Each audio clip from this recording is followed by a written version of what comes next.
أيها النبي حرض المؤمنين على القتال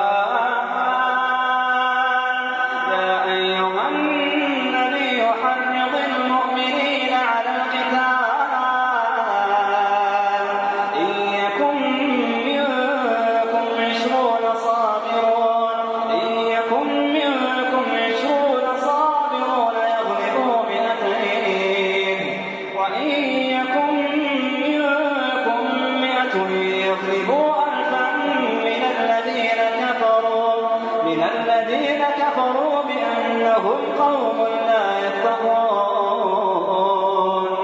الآن خفف الله عنكم وعلم أن فيكم ضعفا فإن يكن منكم 100 صابرة يغلبوا 200 وإن يكن منكم 1000 يغلبوا 2000 بإذن الله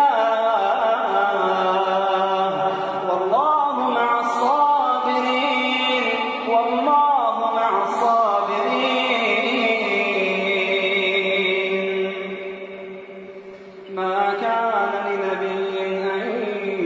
يكون له أسرى حتى يثخن في الأرض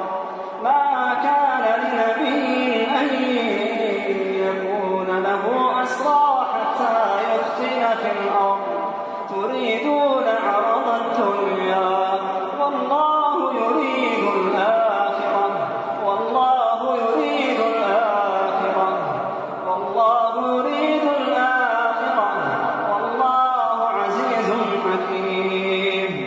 لولا كتاب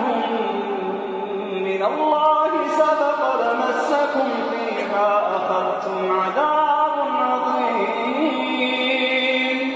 فكلوا مما غنمتم حلالا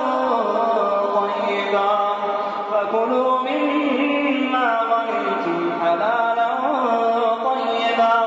واتقوا الله